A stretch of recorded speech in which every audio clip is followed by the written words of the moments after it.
સરકારના કરુણા અભિયાન અંતર્ગત ચાલતી પશુ ચિકિત્સા વાનની ટીમે રેઢિયાર ગાય અને વાછરડાનો જીવ બચાવ્યો। રાજ્યમાં વર્ષ 2017થી અબોલ પશુ અને પક્ષીની કાળજી માટે સરકાર દ્વારા કરુણા અભિયાનની શરૂઆત કરવામાં આવી હતી। આરોગ્ય ક્ષેત્રે 108ની વિશેષ સેવાઓને ધ્યાને લઈ પશુ ચિકિત્સા માટે 1962 નંબરની સેવાઓ સાથે ચિકિત્સા વાનની શરૂઆત કરવામાં આવી હતી, જે અંતર્ગત ધાંગધ્રા તાલુકા, સીતાપુર, દુદાપુર અને અંકેવાડિયા સેન્ટર હેઠળ કુલ 30 ગામોમાં એક વેટરનરી ડોક્ટર અને પાયલોટ ડ્રેસર સહિતની ટીમ વાનમાં મોજૂદ રહે છે। ત્યારે ધાંગધ્રા તાલુકાના નવલગઢ ગામે એક રેઢિયાળ ગાય વિહોણી હતી, પણ ગાયને દૂધનો ભરાવો વધુ હતો તેમજ આંચળ પાકતા હોય એકદમ ફૂલાઈ ગયા હતા।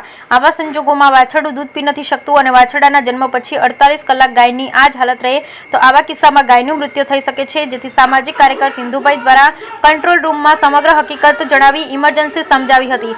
ડોક્ટરની પેનલ સાથે ચર્ચા બાદ તત્કાલ ટીમ રવાના થઈ નવલગઢ હરિબાપુ આશ્રમે આશરે પડેલી ગાયને જરૂરી ઇન્જેક્શન આપવામાં આવ્યા। જોકે ધાંગધ્રાના 3 સેન્ટરો ઉપર મોજૂદ વાન દર મંગળવાર અને શુક્રવાર ફરજિયાત ગામડાઓની મુલાકાત લેતી હોય, પણ માતા ગાયની હાલત નાજુક જણાતા વાનના ડોક્ટર મેહુલભાઈ સોલંકી અને પાયલોટ ડ્રેસર રામસિંહભાઈ રબારીની ટીમે પરિસ્થિતિની ગંભીરતા સમજી તત્કાલ એક્શન સારવાર આપી હતી। એક તકે ગાયને નોર્મલ હાલતમાં આવતા હજી સતત 4 દિવસ ઇન્જેક્શન સહિતની ટ્રીટમેન્ટ જરૂરી છે, ત્યારે પ્રાથમિક સારવાર બાદ હાલ ગાય અને રોજિંદા ઇન્જેક્શન આપવામાં આવી રહ્યા છે। 1962 હેલ્પલાઇન નંબરથી આ સેવા ખૂબ જ સારું કાર્ય કરે છે, ત્યારે લોકોમાં પણ અબોલ પશુ પક્ષીઓ માટે સેવાનો ઉપયોગ વધે તો 108 જેમ 1962 નંબર પણ ઉત્તમ કામગીરી આપી શકે તેમ છે। Bureau report Hitesh Rajpara, Dhrangadhra.